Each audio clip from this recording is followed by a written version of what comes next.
Hare Krishna, Hare Krishna, Krishna Krishna, Hare Hare, Hare Rama, Hare Rama, Rama Rama, Hare Hare.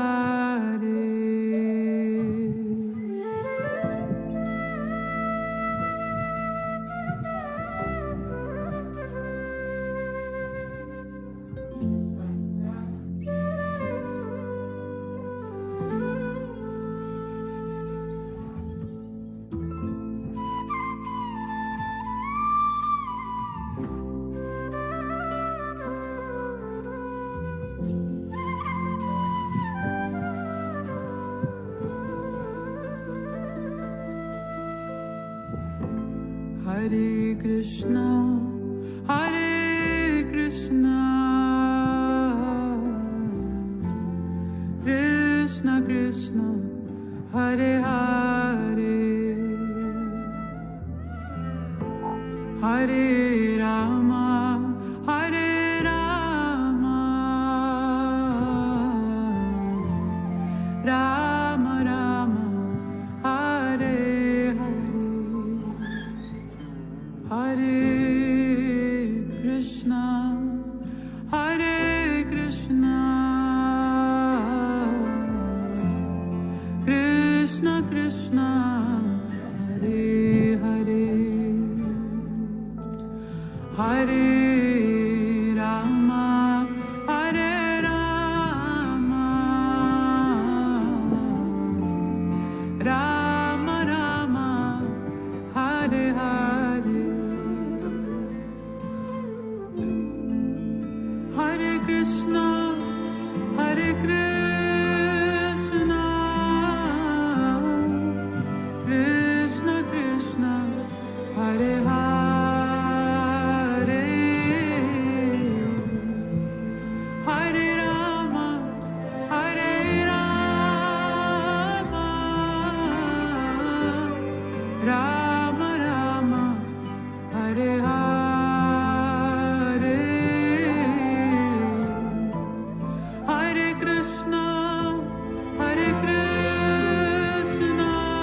Hare Hare, Hare Rama, Hare Rama, Rama Rama, Hare Hare, Hare Krishna, Hare Krishna, Krishna Krishna, Hare Hare, Hare Rama, Hare Rama, Rama Rama, Hare Hare, Hare Krishna, Hare Krishna, Krishna Krishna, Hare Hare, Hare Rama, Hare Rama, Rama Rama, Hare Hare, Hare Krishna, Hare Krishna, Krishna Krishna, Hare Hare, Hare Rama, Hare Rama, Rama Rama, Hare Hare, Hare Krishna, Hare Krishna, Krishna Krishna, Hare Hare, Hare Rama, Hare Rama, Rama Rama, Hare Krishna, Hare Krishna, Krishna Krishna,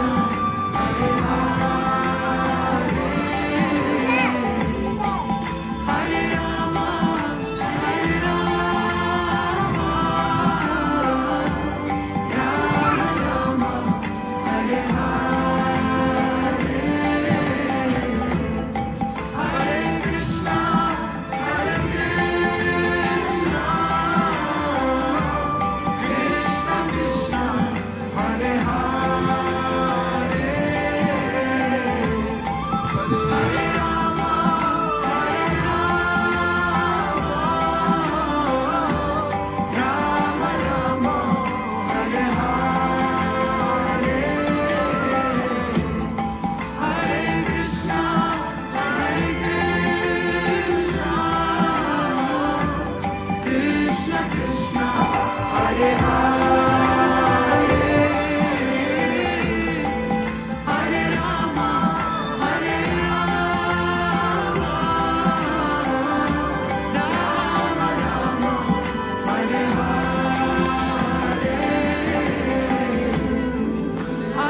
Krishna, Hare Krishna, Krishna Krishna, Hare Hare, Hare Rama, Hare Rama, Rama Rama, Hare Hare, Hare Krishna, Hare Krishna, Krishna Krishna, Hare Hare,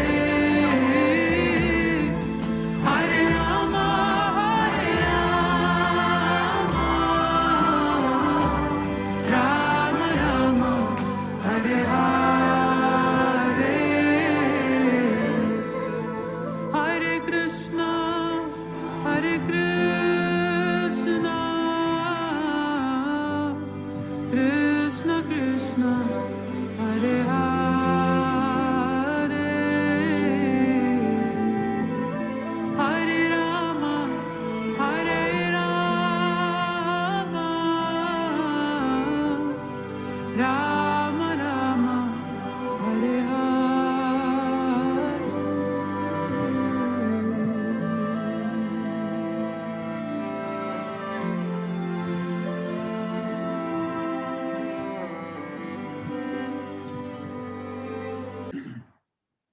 नमः ॐ विष्णुपदाय कृष्णपृष्ठाय भूतले श्रीमदे भक्ति वेदांत स्वामिन्ति नामिने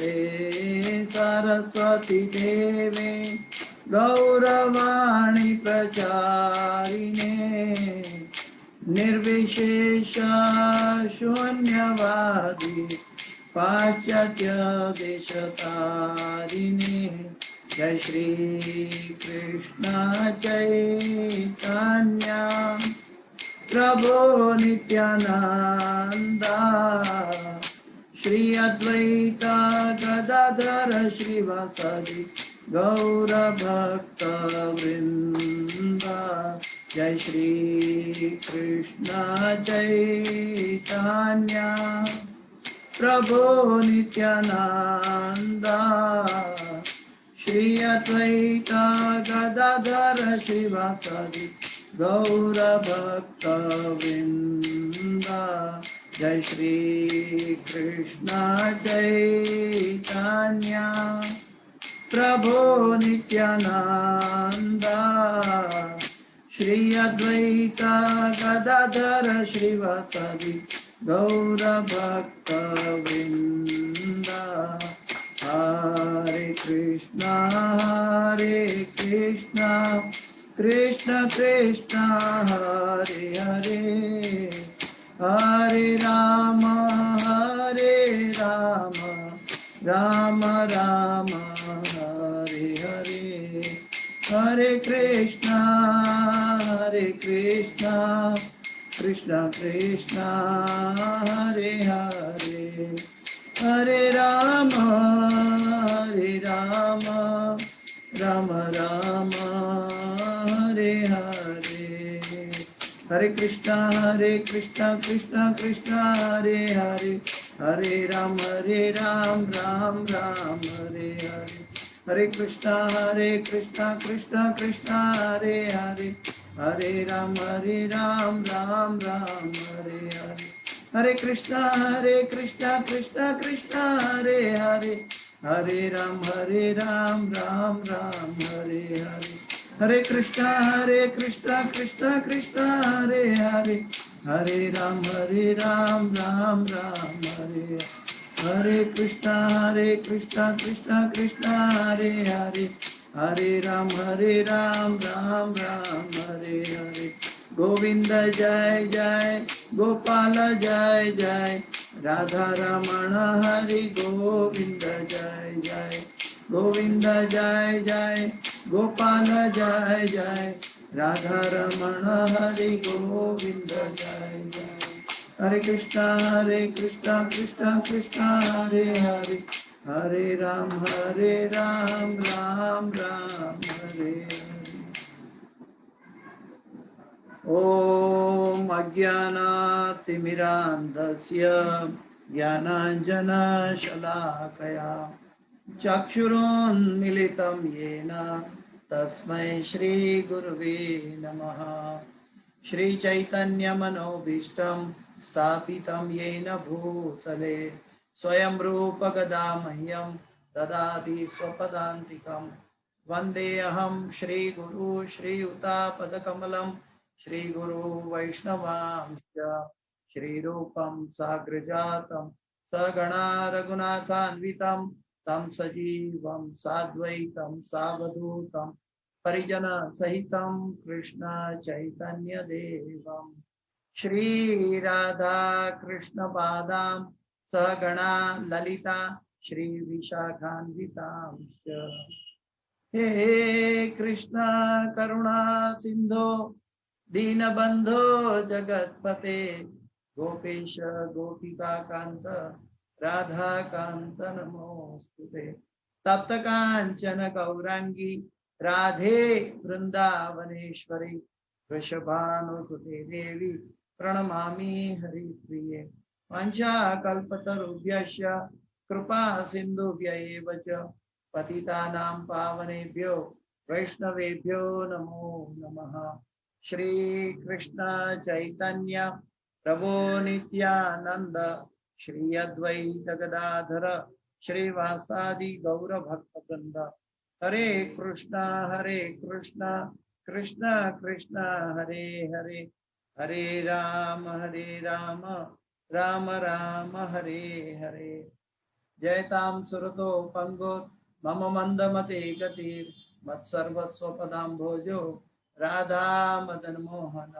कृष्णाय वासुदेवाय देवकी नंदनाय च नंद गोप कुमाराय गोविंदाय नमो नमः गोविंदाय नमो नमः गोविंदाय नमो नमः नमः पंकजनाभाय नमः पंकजमालिने नमः पंकजनेत्राय नमस्ते पंकजांग्रिये। हरे कृष्णा। सुंदर आरती का दर्शन हो रहा है। मंगलाचरण में प्रवेश करते हैं।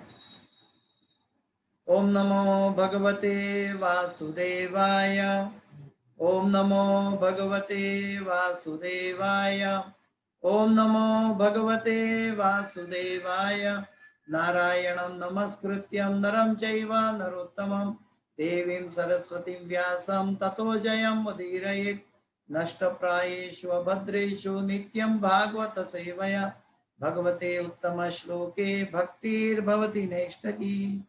हरे कृष्णा। तो आज श्रीमद् भगवद गीता का कक्षा को आगे बढ़ाते हुए हम सब 10वें अध्याय के अंदर प्रवेश करने जा रहे हैं।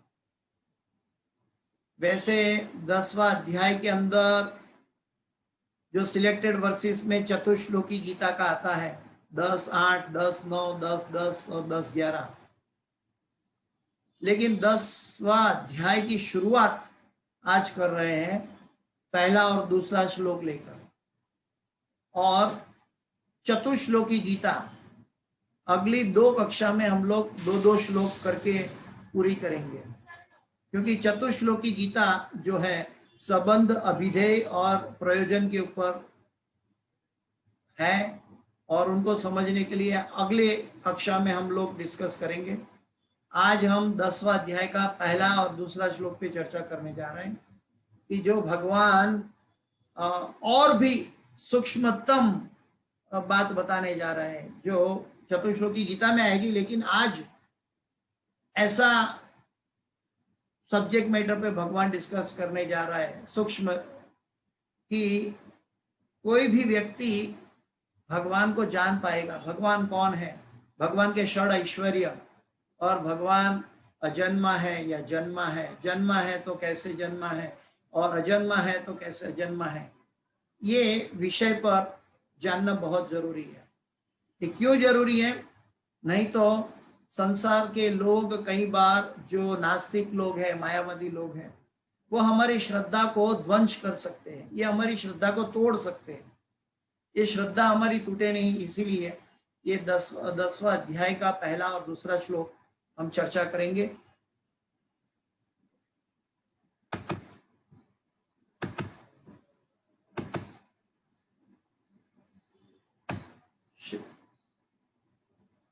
श्रीमद् भगवद गीता अध्याय 10 श्लोक संख्या 1 और 2।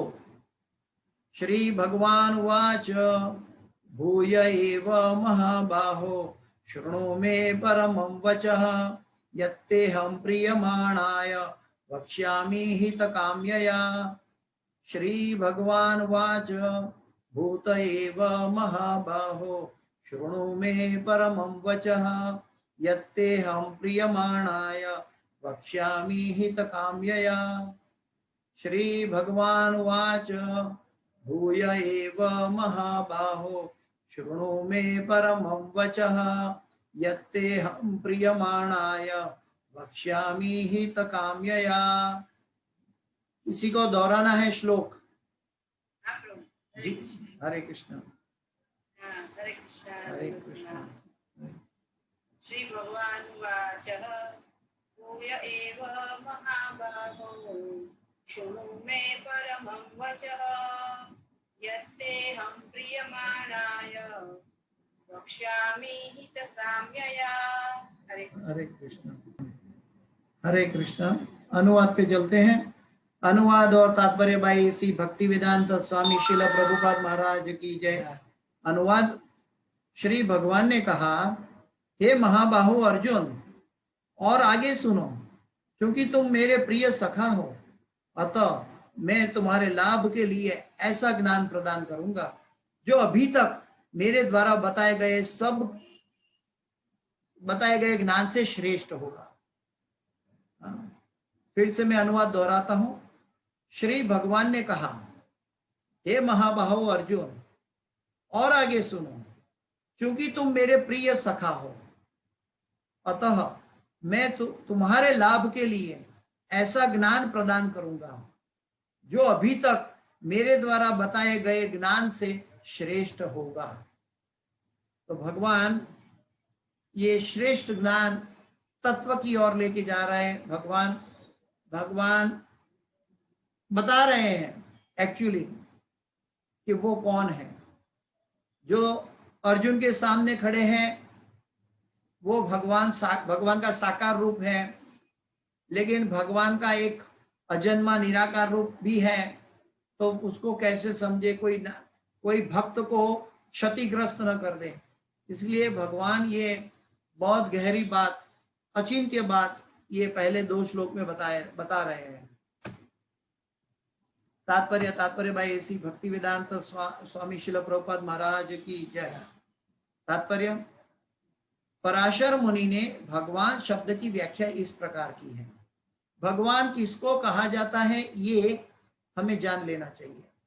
अगर हम भगवान को नहीं समझेंगे तो मनुष्य जीवन का लक्ष्य हासिल करना तो दूर की बात है। हम जन्म मृत्यु जरा व्याधि में ही घूमते रहेंगे। तो पहले तो ये जानना जरूरी है कि भगवान कौन है। पराशर मुनि जो व्यासदेव जी के पिता थे, व्यासदेव जी के पिता थे वो पराशर मुनि थे। और वो पराशर मुनि ने भगवान के लिए ये व्याख्या बनाई कि किसको भगवान कहे। तो उसके अंदर 6 ऐश्वर्य 6 ऐश्वर्य पूर्ण मात्रा में हो, कुछ अंश मात्रा में नहीं, पूर्ण मात्रा में हो, वो भगवान कहा जा सकता है। प्रभुपाद जी समझा रहे हैं कि वो 6 ऐश्वर्य कौन से हैं। जो पूर्ण रूप से 6 ऐश्वर्य, संपूर्ण शक्ति की बात करें तो भगवान की इच्छा मात्र से अनंत कोटि ब्रह्मांड हवा में तैर रहे हैं, अपनी भ्रमण कक्षा में बराबर चल रहे हैं 24/7 365। वो कभी भी रेस्ट नहीं लेते, कभी छुट्टी नहीं मनाते। भगवान की शक्ति से ये सभी अनंत कोटि ब्रह्मांड हवा में तैर रहे हैं। मेरी शक्ति से मेरा एक ये चश्मा जो है, मेरा स्पेक्स, ये हवा में मैं 1 सेकंड के लिए नहीं रख सकता, लेकिन भगवान की शक्ति से अनंत कोटि ब्रह्मांड तैर रहे।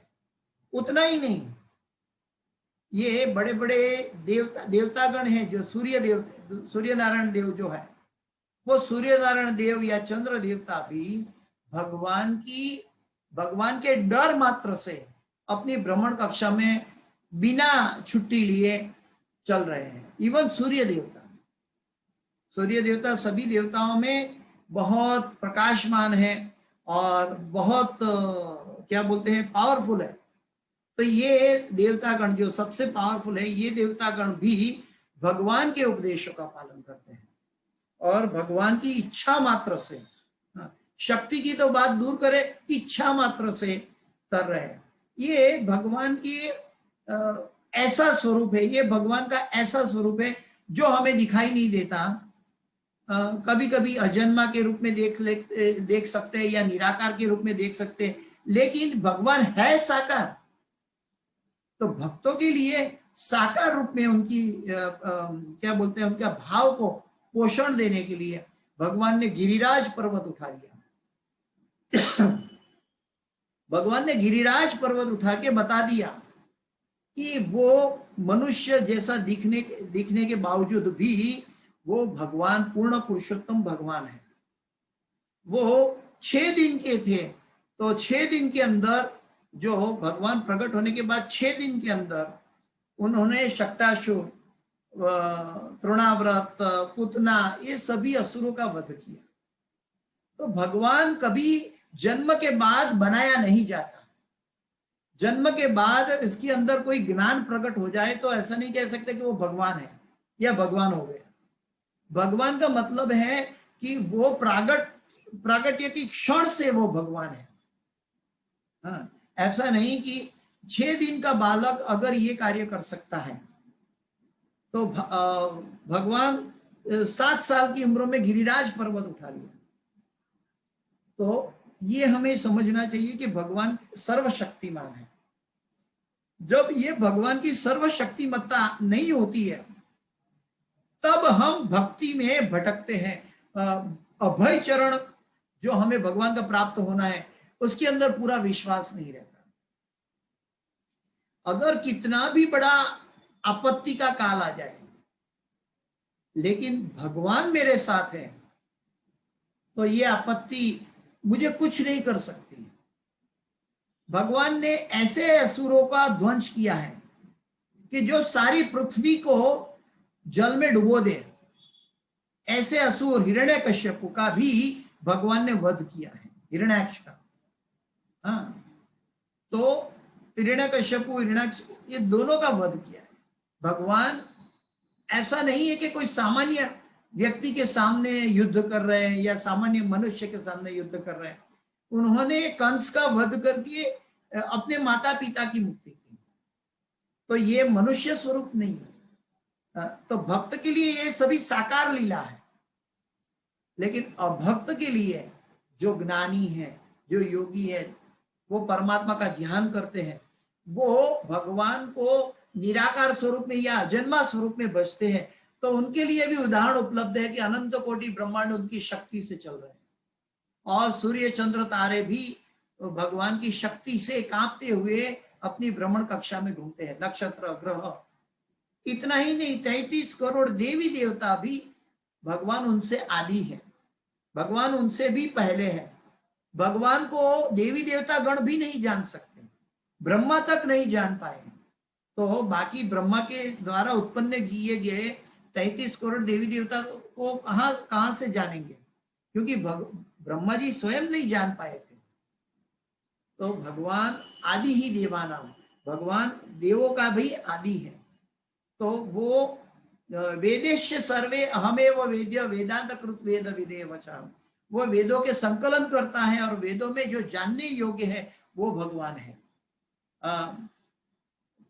फिर ब्रह्म संहिता में कहते हैं वेदेषु दुर्लभम अदुर्लभम आत्म भक्तो, वेदों के द्वारा जानने के लिए बहुत दुर्लभ है, अचिंत्य है, लेकिन अदुर्लभम आत्म भक्तो, भक्तों के लिए अदुर्लभ। भगवान भक्त का भाव चखने के लिए कहीं भी किसी भी समय कैसी भी परिस्थिति में प्रकट हो जाते हैं। ये भगवान का एक लाक्षणिक स्वरूप है, भक्त वत्सल। तो ये भगवान की छह ऐश्वर्य की बात कर रहे हैं। संपूर्ण शक्ति, संपूर्ण यश, हम भी भगवान के अंश है। तो हम कभी कभी हमारा यशोगान के लिए जिंदगी बिता देते हैं, लेकिन मूर्खता प्रकट करते हैं। आचार्यगण बताते हैं कि हम कैसी मूर्खता प्रकट करते हैं हमारा यशगान करके। हम जीवन में एक डिग्री हासिल करते हैं, एक डॉक्टर बनते हैं या पीएचडी बनते हैं या चार्टर्ड अकाउंटेंट बनते हैं, और हम एक भवन बनाते हैं अपने रहने के लिए, घर, और घर के ऊपर हमारा नाम इंकित करते हैं कि ये मेरा नाम का मेरा भवन है, और अपना नाम के नीचे अपनी डिग्री लिखते हैं कि मैं डॉक्टर हूं या मैं इंजीनियर हूं या मैं चार्टर्ड अकाउंटेंट हूं या जो भी हूं। तो एक छोटी सी डिग्री जो नाशवंत है, वो डिग्री के साथ हमारा अंदर एक यशोगान के लिए भावना आ जाती है, मिथ्या अहंकार की भावना आ जाती है। मूर्खतावश तो हम ये प्रकट करते हैं कि हम सिर्फ डॉक्टर हैं, हम इंजीनियर नहीं, हम और कोई दुनिया की डिग्री हमारे पास नहीं है, खाली एक ही डिग्री पास है। जब हमारे घर के ऊपर हमारी डिग्री लिखते हैं नाम के नीचे, इसके अंदर क्या मतलब है कि हम हमारी मूर्खता का प्रदर्शन करते हैं कि हमारे पास ये एक डिग्री है और डिग्री नहीं है। लेकिन ये मूर्खतावश ये भौतिक जगत की सभी डिग्रियां नाशवंत है। लेकिन भगवान कहते हैं, भगवान का यश क्या है कि मैं मेरे दादा परदादा के बाद मेरी पीढ़ी को नहीं जानता।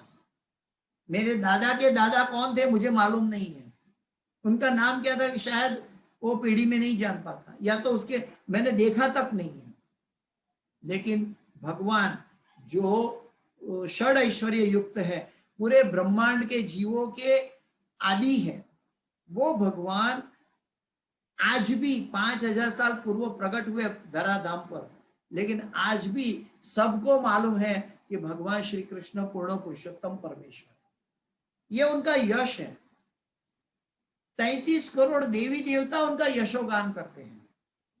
हाँ, कभी कभी हमारा यशोगान करने के लिए हम अपना ऑफिस का स्टाफ को करते हैं कि हाँ सर आ गए, सब खड़े हो जाओ। हम अपने स्टाफ के सामने अपना ऐश्वर्य प्रकट करते हैं, हमसे जो नीचा है उसके सामने अपना ऐश्वर्य प्रकट करते हैं। लेकिन प्रकट करने की मूर्खता तो यह है कि वो ऐश्वर्य ऐसा हो कि जो जीव, जो भगवान का भक्त, भगवान के धाम में प्रवेश करने वाला है, जैसे अभय चरणारविंद भक्तिवेदांत स्वामी श्रील प्रभुपाद, तो ऐसे भक्तगण जब भगवत धाम जाते हैं तो न सिर्फ देवी देवता बल्कि वो गोलोक धाम के निवासी भी उनका स्वागत करते हैं, उनका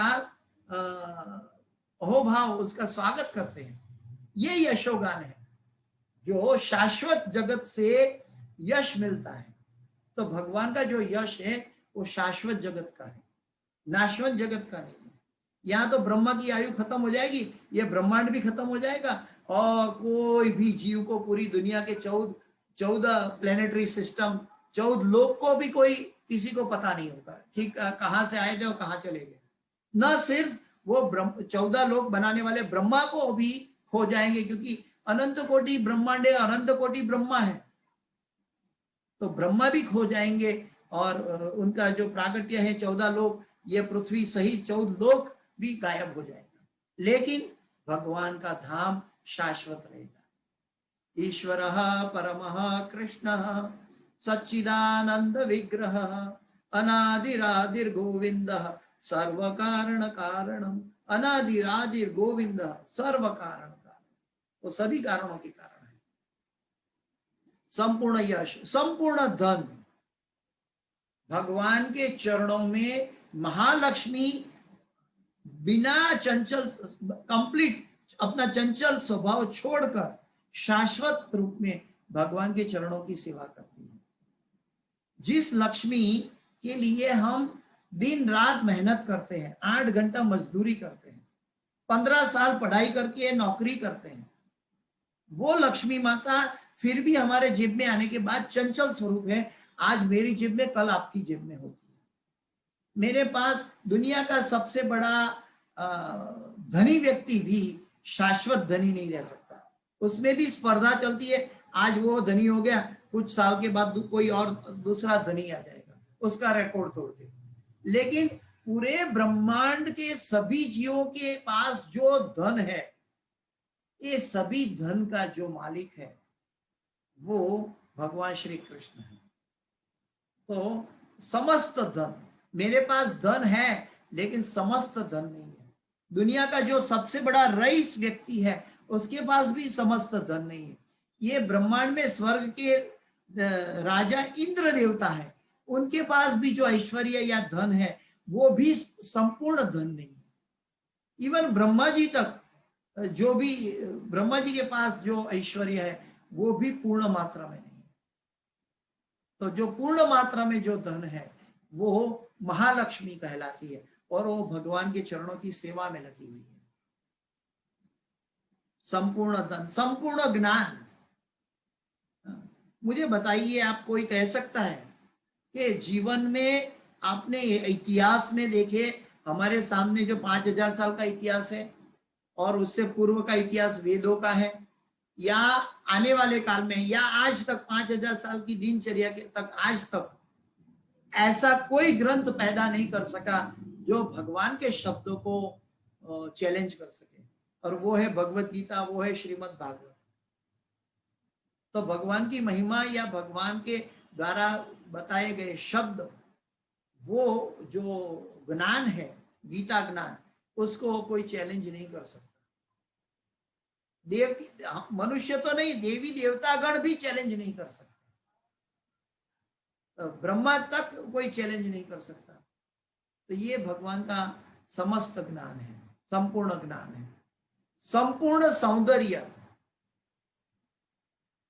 ऐसा कहते हैं कि आजकल नई नई स्कीम, टाउन प्लानिंग होता है, नई नई स्कीम बनती है, तो उसमें सभी वहाँ का जो आर्किटेक्ट है वो आर्किटेक्ट नया नया कंसेप्ट लेके नया नया दुनिया रचाता है, दुनिया बनाता है, नई नई क्या बोलते हैं स्कीम रखता है, या तो नया टाउन बनाता है, नया नई टाउनशिप बनाता है, अलग अलग कंसेप्ट से टाउनशिप बनती है। जैसे हमारा गांधीनगर बनाया गया, ऐसे अलग अलग कंसेप्ट से मनुष्य आर्किटेक्ट बन के कुछ ना कुछ हिस्सा बनाता है। लेकिन उसके मन में जो हिस्सा प्रकट हुआ वो हिस्सा कहीं ना कहीं इस पृथ्वी पे उपलब्ध है, भगवान के द्वारा बनाया गया है।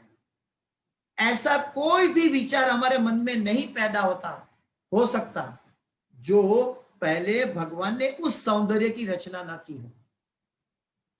जिस सौंदर्य की रचना भगवान ने की है, आर्किटेक्ट उसी सौंदर्य को, ऐसे 2-3 सौंदर्य को मिलाकर अपना प्लान प्रकट करता है।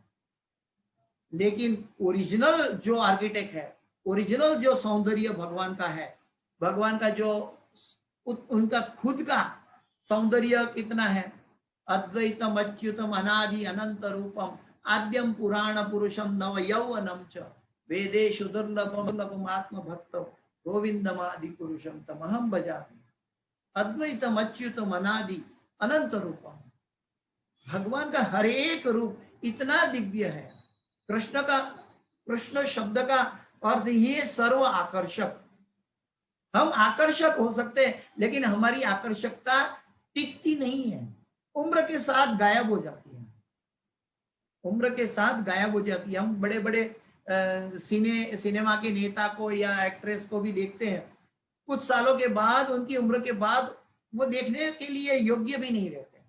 तो हमारा जो ऐश्वर्य है, हमारा जो सौंदर्य है वो टिकता नहीं है। लेकिन भगवान का जो सौंदर्य है, चाहे आर्किटेक्ट का बनाया सौंदर्य भी टिकता नहीं है, लेकिन भगवान का बनाया सौंदर्य या भगवान स्वयं, भगवान का सौंदर्य, श्री कृष्ण का श्रृंगार, श्री कृष्ण का स्वरूप, ये सौंदर्य कोई जगत का शक्ति उसको मात नहीं कर सकता। तो ये भगवान का सौंदर्य है। और संपूर्ण त्याग, संपूर्ण त्याग का मतलब है कि मेरे पास अगर मेरे पास कुछ भी मैंने अपनी मेहनत से अर्जित किया है तो उसके पर मैं तुरंत अधिकार जताता हूं। अगर मेरी संतान का मैं पिता हूं तो संतान पर मैं अधिकार जताता हूं कि ये मेरी संतान है। लेकिन 84 लाख योनि में, अनंत कोटि ब्रह्मांड में अनेक जीव है और सभी जीव का अहम बीज प्रद पिता, भगवान सभी जीवों का पिता होने के बावजूद भी भगवान विरक्त है। भगवान ऐसी विरक्ति बताते हैं कि सभी अपने कर्मों के कर्मणा दैव नेत्रेण, सभी अपने कर्मों में और प्रकृति के द्वारा चल रहे हैं और भगवान कभी क्लेम नहीं करते। तो भगवान का जो ये षड ऐश्वर्य है, ये पूर्ण मात्रा में है, आंशिक मात्रा में नहीं, पूर्ण मात्रा में जिसके पास है वो भगवान है, वो श्री कृष्ण है, वो और कोई नहीं हो सकता। कोई मनुष्य के पास ये 6 ऐश्वर्य नहीं हो सकते। तो ये 6 ऐश्वर्य के बारे में बहुत जानना जरूरी है कि हम कोई भी हमारे जीवन में चैलेंज करे तो हमें पता होना चाहिए कि भगवान के 6 ऐश्वर्य है जो पूर्ण मात्रा में है और किसी के पास नहीं है, वो भगवान है।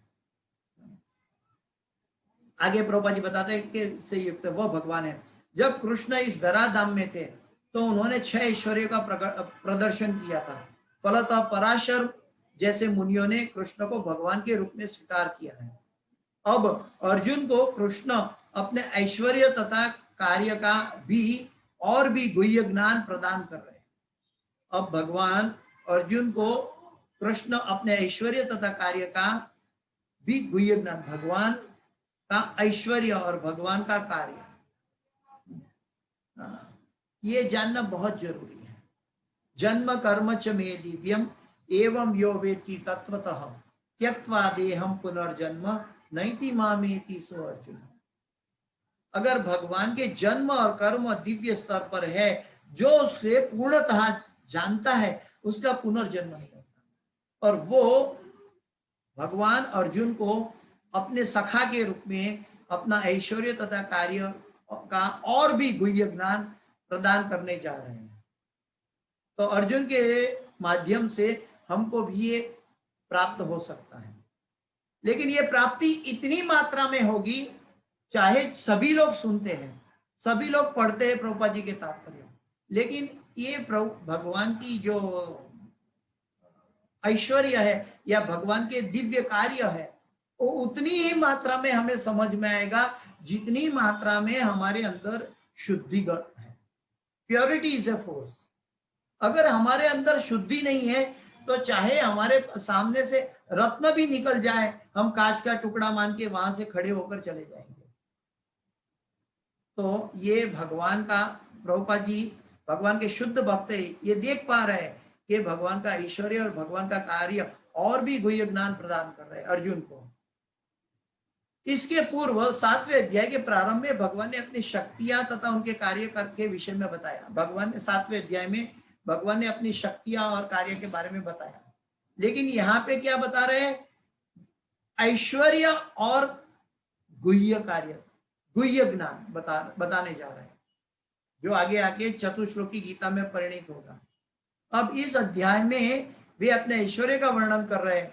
पिछले अध्याय में उन्होंने दृढ़ विश्वास के साथ भक्ति स्थापन करने में अपनी विभिन्न शक्तियों के योगदान की चर्चा स्पष्टतया की है। वैसे भक्ति योग 7वें अध्याय से शुरू हो जाता है, 7 से लेकर 12 तक, लेकिन 7 से लेकर अभी तक भगवान ने अपने ऐश्वर्य के द्वारा वर्णन करके भक्ति कहाँ की जाए ये स्थापित कर दिखाया। 7वें अध्याय में भी देवी देवता के बारे में भी बताया, 9वें अध्याय में भी बताया, और ये भगवान ने बताया कि अल्टीमेट भक्ति किसकी करनी चाहिए, अल्टीमेट भगवान का ऐश्वर्य क्या है। लेकिन आगे बताते हैं कि पिछले अध्याय में उन्होंने दृढ़ विश्वास के साथ भक्ति स्थापित करने में अपनी विभिन्न शक्तियों की योगदान की चर्चा स्पष्टतया की है, जो हम देख चुके हैं। इस अध्याय में पुनः वे अर्जुन को अपनी सृष्टियां तथा विभिन्न ऐश्वर्य के विषय में बता रहे हैं। पुनः जब भी कोई भी बात पुनः स्थापित होती है, जैसे 7वें अध्याय में भगवान ने अपना ऐश्वर्य दिखाया, विभूति बताई, वैसे 10वें अध्याय में भी भगवान अपनी विभूति दिखाने जा रहा है। लेकिन ये विभूति इसीलिए है कि हम कहाँ कहाँ भगवान का दर्शन कर सकते हैं, कहाँ कहाँ भगवान का अनुभव कर सकते हैं। अभी कहेंगे कि क्यों भगवान ऐसी विभूति में अनुभव करवा रहे हैं, क्यों भगवान प्रकट नहीं होते। तो पहली बात तो यह है कि भगवान प्रकट तब होते हैं जब उनकी अपनी इच्छा हो।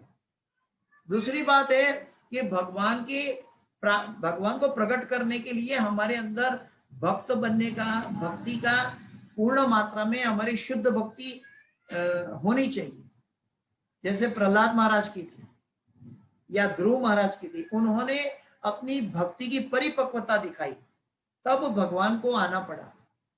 तो भक्त जब अपनी परिपक्वता दिखाते हैं तो भगवान अपनी स्व इच्छा से प्रकट होते हैं।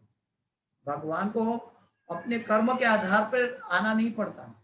हम अपने माता पिता की भूमि में हमारा जन्म बाय कर्मणा देव नेत्रेण, हमें जबरदस्ती हमारे प्रकृति के नियमों के अनुसार हमें माता की भूमि में डाला जाता है। लेकिन भगवान का जो प्रागट्य है अपनी स्व इच्छा से प्रकट होते हैं। तो ये चीज हमें हमेशा याद रखनी चाहिए। ये हम बार बार डिस्कस कर चुके हैं, इसमें कोई नई बात नहीं है, हम सब जानते हैं। लेकिन आजकल हम कलयुग में ऐसे ऐसे लोगों से कभी कभी हमारे यहाँ क्रॉस डिस्कशन होता है कि वो भगवान के ऐश्वर्य के ऊपर चैलेंज करते हैं, भगवान के आविर्भाव के ऊपर चैलेंज करते हैं। भगवान कहते हैं मैं अजन्मा हूं, तो हम जन्माष्टमी क्यों मनाते हैं? तो उसके ऊपर हमारे सामने चैलेंज करते हैं। तो ये चैलेंज करने के लिए उनके पास पर्याप्त मात्रा में और कोई नहीं है। तो ये ऐसी ऐसी ऊपर ऊपर की बातें देखकर बोलते हैं कि ये भी तो गीता में बताया भगवान अजन्मा है। तो हम अगर भगवान अजन्मा होकर भी कैसे प्रकट होते हैं ये अगर हमें नहीं मालूम है, ये षड ऐश्वर्य के बारे में हमें नहीं मालूम है, तो हम धीरे धीरे धर्मग्लानि की ओर चले जाएंगे। तो भगवान इसलिए अपनी शक्ति का योगदान कर रहे हैं। दृढ़ आगे बताते हैं। अब इस अध्याय में भगवान वो ऐश्वर्य का वर्णन पुनः करने जा रहा है। पिछले अध्याय में उन्होंने दृढ़ विश्वास के साथ भक्ति स्थापित करने में अपनी विभिन्न शक्तियों के योगदान की चर्चा की थी। और वो पुनः वे अर्जुन को अपनी सृष्टियों तथा विभिन्न ऐश्वर्यों के विषय में बता रहे हैं।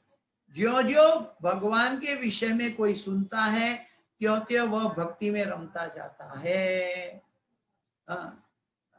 जैसे जैसे हम भगवान के बारे में सुनेंगे वैसे वैसे हमारी भक्ति का पोषण होता जाएगा, भक्ति का उन्नति होती जाएगी। अगर हम भगवान के बारे में सुनेंगे नहीं, भगवान के बारे में पढ़ेंगे नहीं, तो हम और कोई चीजों में चले जाएंगे। अगर हम सांसारिक बातों में पढ़ेंगे, हम न्यूज़पेपर पढ़ेंगे, हम पॉलिटिक्स पढ़ेंगे, अगर हम दुनिया की पॉलिटिक्स पढ़ेंगे या कोरोना के बारे में पढ़ेंगे, तो उसके बारे में भयग्रस्त या गंभीर हो जाएंगे। लेकिन जो अल्टीमेट हमें बताना है कि राखे कृष्ण मारे के, मारे कृष्ण राखे के, अवश्य रक्षितो कृष्ण। जो कृष्ण ही हमारा रक्षणकार है। अगर हमारा जीवन का अंत आने वाला ही है तो कारण कोई भी हो सकता है, लेकिन मेरा जो रखवाला है वो श्री कृष्ण है। चाहे इस शरीर में रहूं तब भी और इस शरीर में न रहूं तब भी मेरा रखवाला श्री कृष्ण है। ये अभयदान जिसको प्राप्त है उसको मृत्यु से डर चला जाएगा। लेकिन इसके लिए भक्तों के संग में भगवान की ये महत्ता, सर्वश्रेष्ठता, भगवान का ये षड ऐश्वर्य की पूर्णता को हमें समझना होगा, हमें हृदय अंगम करना होगा कि ये भगवान के से ज्यादा शक्तिशाली प्रकृति भी नहीं है। मैया अध्यक्ष न प्रकृति सुयते सचराचर, ये प्रकृति भी भगवान की अध्यक्षता में कार्य करती है। तो न देवी देवतागण भगवान हमारा कोई बिगाड़ सकता है, न प्रकृति हमारी बिगाड़ सकती है, अगर हम हमारे साथ भगवान हमारे हैं। तो भगवान को पहचानने का मतलब भगवान कहते हैं कि मेरे भक्त को मैं अलग अलग विभूतियों के द्वारा, जब मैं बिछड़ा हुआ हूं, जब मैं अपने स्वरूप में, साकार स्वरूप में उपलब्ध नहीं हूं, तब भी मैं भगवान की भक्त की भक्ति की रक्षा करता हूं और उसको पोषण करता हूं। न मे भक्त प्रणश्यति क्षिप्रम भवति धर्मात्मा शाश्वत शांति निगच्छति कौन्तेय प्रतिजानी ही न मे भक्त प्रणश्यति। तो मेरे भक्त का नाश नहीं होगा। कैसे नहीं होगा? कि उसकी भक्ति की रक्षा की जाएगी। लेकिन भक्त क्या करता है?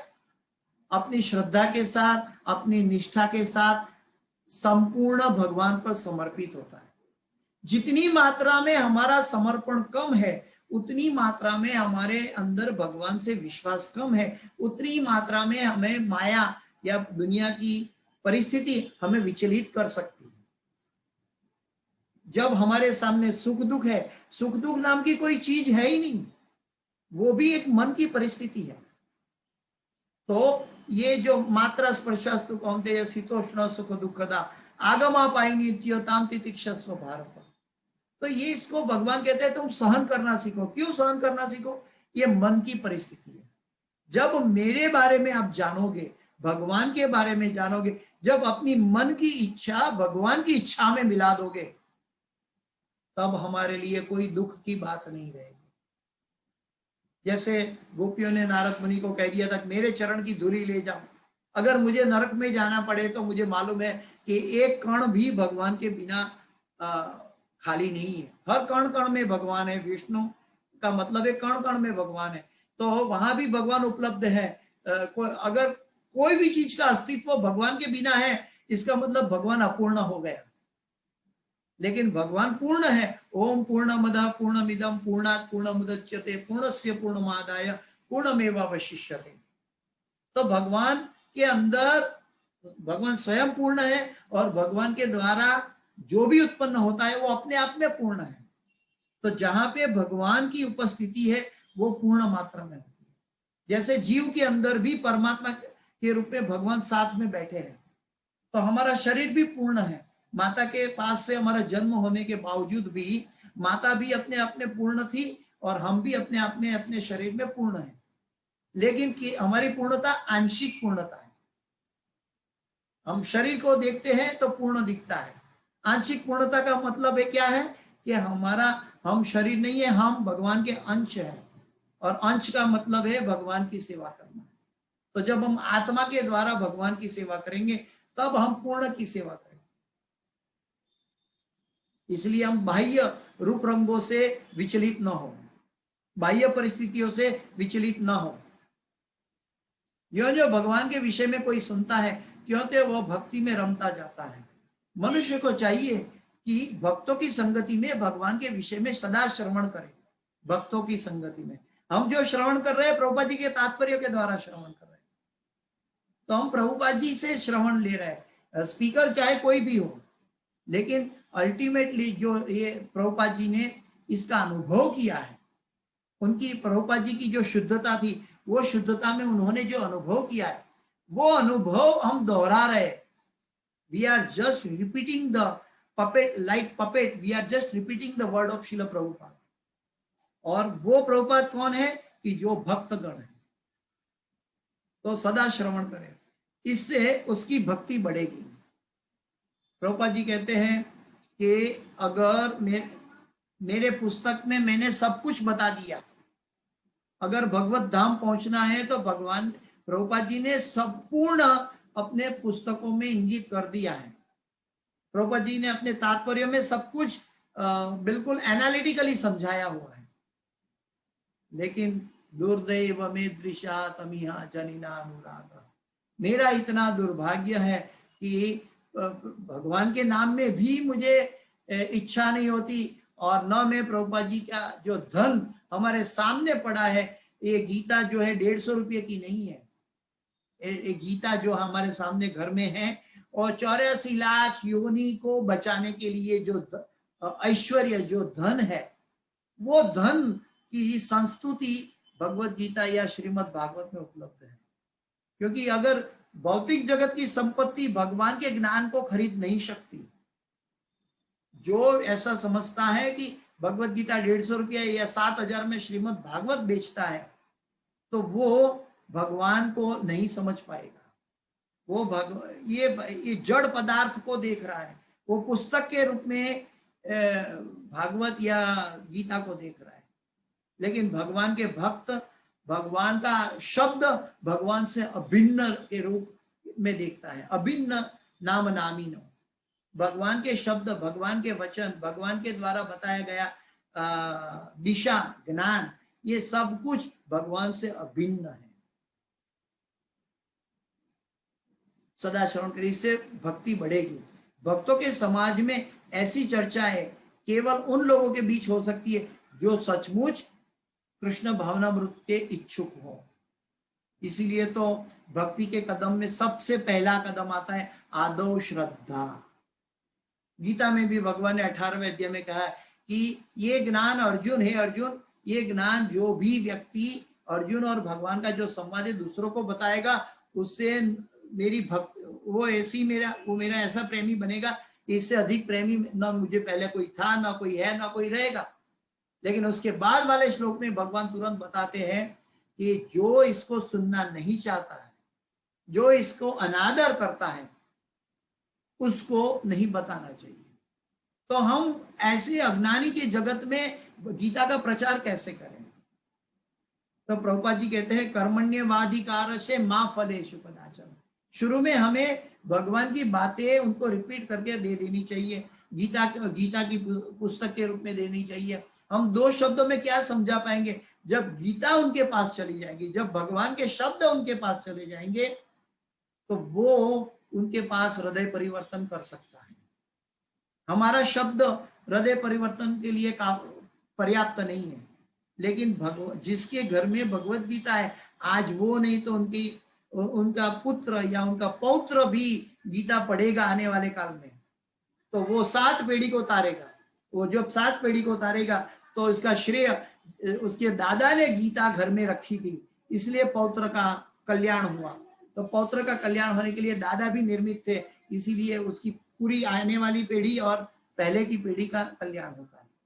तो कहने का मतलब ये है कि ये भगवत गीता अपने आप में पूर्ण है, और भगवत गीता हमें दूसरों जीवों पर करुणा के करने के लिए, कल्याण करने के लिए भगवान का एक प्रचारक के माध्यम से हमें दूसरों तक पहुंचानी चाहिए। लेकिन इसका मतलब ये है कि आज उसके पास श्रद्धा नहीं है, लेकिन भगवान ने हर एक जीव में भक्ति प्रदान की कर रखी है, वो सुषुप्त अवस्था में है। जब गीता उनके घर में जाएगी तो गीता की शक्ति से, गीता की कृपा से, गीता के लिए उसने कुछ योगदान दिया था, वो योगदान की कृपा से उसका भक्ति का बीज उसने बो दिया है, और वो भक्ति का बीज आज नहीं तो कल जब समय आएगा वो अपने आप पौधा के रूप में बाहर आएगा। तो हमें ये माँ फलेषु कदाचन, हमें ये नहीं करना चाहिए कि हमने इतना सब उपदेश दिया तो वो अभी तक भक्त नहीं बना, इतना सब बातें की चांटिंग करने की, अभी तक वो चांटिंग नहीं कर पा रहे। ये हमें एक गुरु और भगवान के ऊपर छोड़ना चाहिए। गुरु ये हमारे बस में नहीं है, कौन अपनाएगा कौन नहीं अपनाएगा, ये भगवान जिसके हृदय में बैठे हैं परमात्मा के रूप में, वो भगवान जानते हैं कि किसको अपनाना है किसको नहीं अपनाना है। हम भगवान बनने की कोशिश ना करें।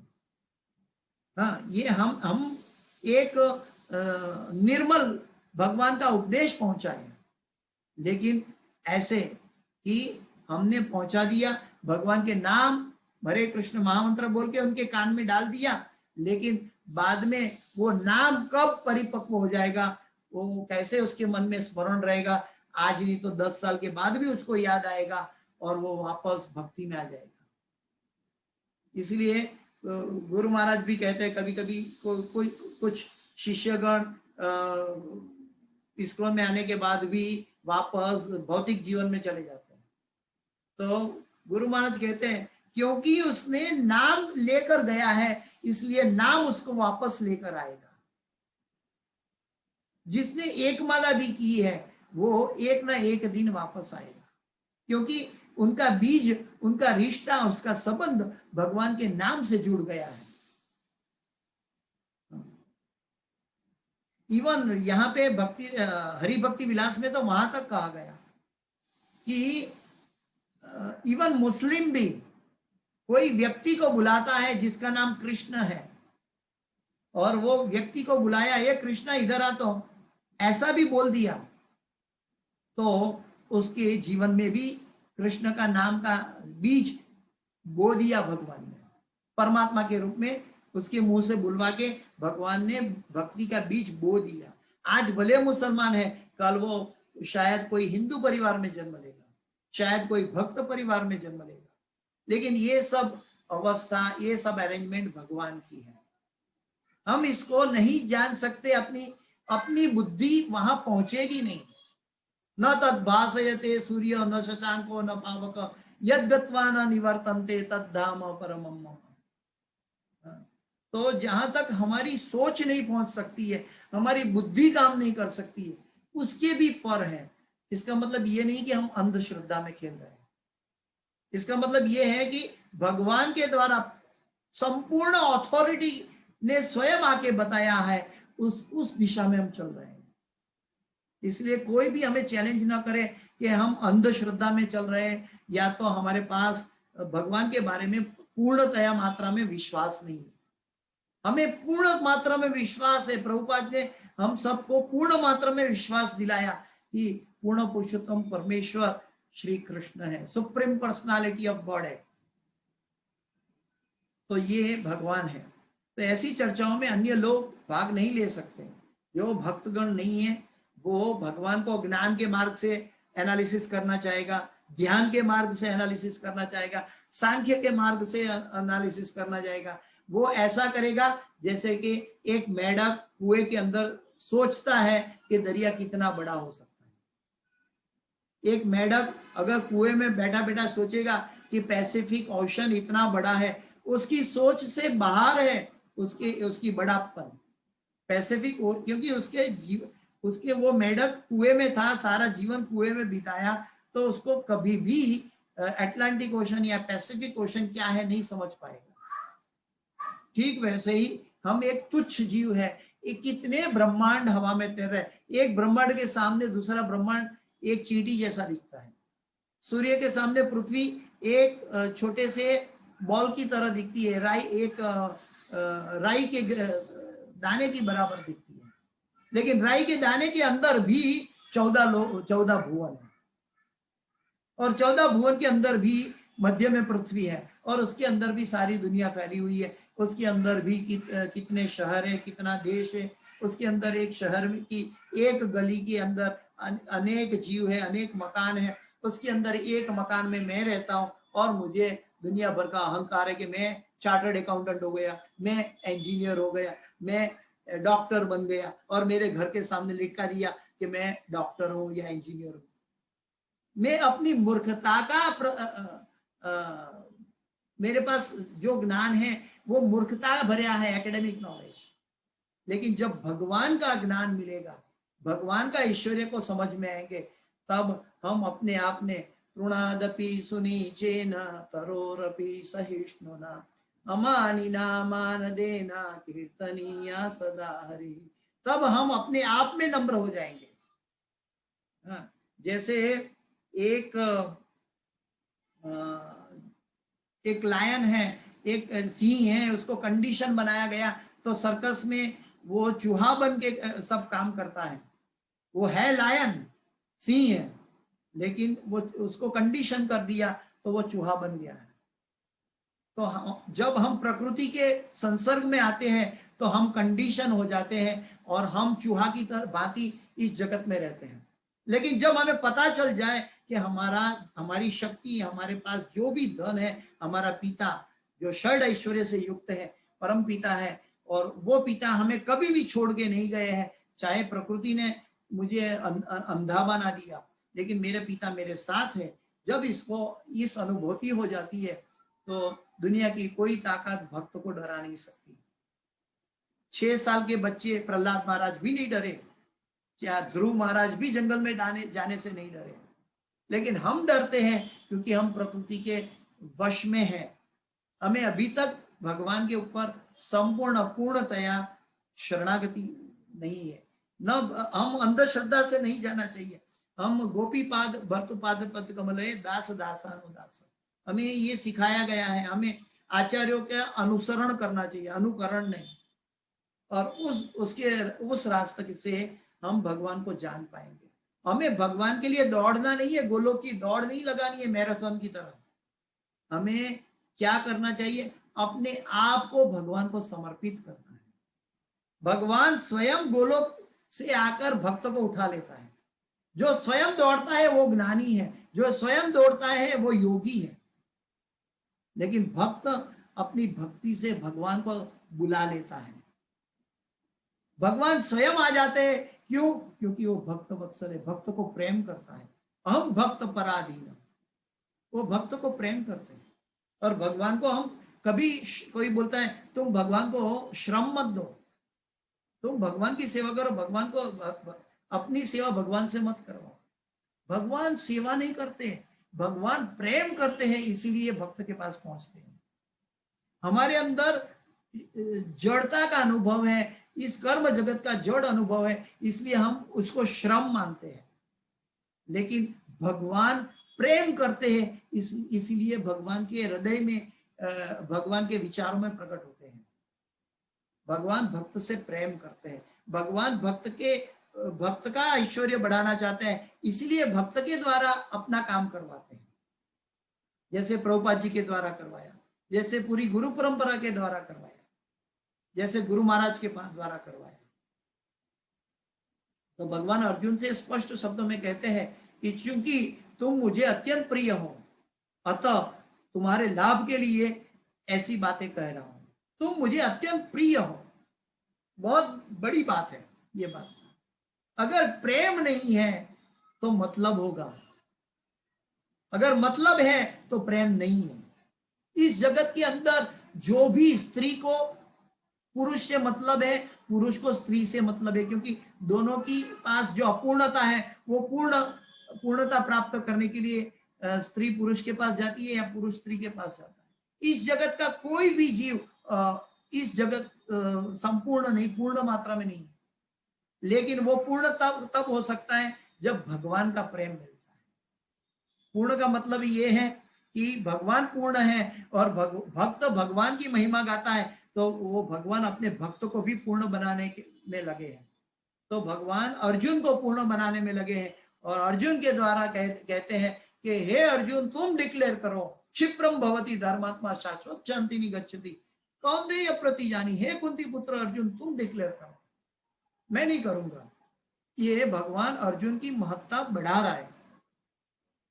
आने वाले श्लोक में खाली अनुवाद पढ़ते हैं, जिसकी चर्चा हम कर चुके हैं। वो शॉर्ट में ले लेते हैं क्योंकि उसका परपोर्ट काफी लंबा है, लेकिन उसको समझने की कोशिश करेंगे। आगे के श्लोक में जो समय कम है इसीलिए हम संक्षिप्त में लेंगे। न मे विदु सुरगणा प्रभवं न महर्षयः अहम आदि ही देवानां महर्षीणां च सर्वशः। न मे विदु सुरगणा प्रभवं न महर्षयः अहम आदि ही देवानां महर्षीणां च सर्वशः। न मे विदु सुरगणा प्रभवं न महर्षयः अहम आदि ही देवानां महर्षीणां च सर्वशः। न तो देवतागण मेरी उत्पत्ति या ऐश्वर्य को जानते हैं और न महर्षिगण ही जानते हैं, क्योंकि मैं सभी प्रकार से देवताओं तथा महर्षियों भी कारण स्वरूप उद्गम हूँ। भगवान कहते हैं कि मैं कारण स्वरूप उद्गम हूँ। तो ये अल्टीमेटली हम समय की पाबंदी से हम तात्पर्य में नहीं जाते, लेकिन ये हम डिस्कस कर चुके हैं कि भगवान कैसे अनादिर आदिर गोविंद सर्व कारण कारणम है।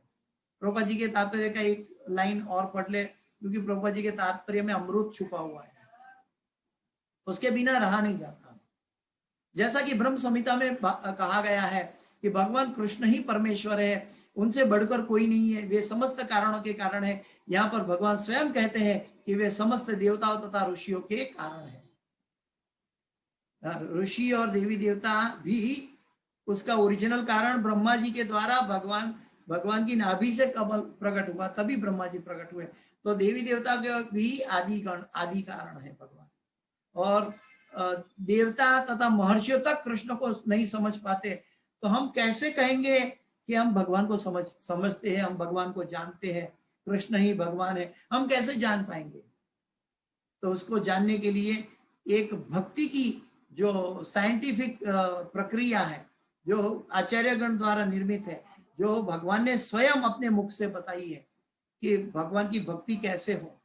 भगवान वसुदेव और देवकी माता के गर्भ के द्वारा प्रकट हुए, ऐसा ज्ञानी जन या योगी जन कह सकते हैं, लेकिन भक्त को मालूम है कि पहले वो चतुर्भुज नारायण के रूप में प्रकट हुए और फिर देवकी माता ने भगवान को प्रार्थना की कि मैं आपको पुत्र के रूप में देखना चाहती हूँ, तभी भगवान ने पुत्र का रूप धारण किया। तो अल्टीमेटली हमारा जन्म, हमारा इस जगत के अंदर जो कर्मणा दैव नेत्रेण है, लेकिन भगवान अपने स्वमाया, भगवान अपनी खुद की स्वयं की इच्छा के द्वारा चतुर्भुज रूप में प्रकट हुए। और जैसा भक्त ने बताया, उनकी भक्ति देवकी माता ने बताया, भगवान ने उसका पालन किया। तो भगवान भक्त का वचन का भी पालन करते हैं। और हमें दिखाई देता है, जो अज्ञानी जन है उसको दिखाई देता है कि और वसुदेव और देवकी नंदन है या यशोदा नंदन है, उसमें भगवान आनंद लेते हैं। एक्चुअल में वसुदेव और देवकी के भी पिता भगवान है।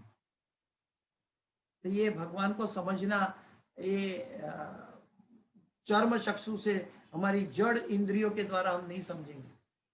भगवान सांदीपनी आश्रम में गए, अपने गुरुकुल में गए थे, लेकिन यदि यदि आचरति श्रेष्ठ तत्त देवे तरो जना, वो श्रेष्ठ प्रमाण स्थापित करने के लिए गया था।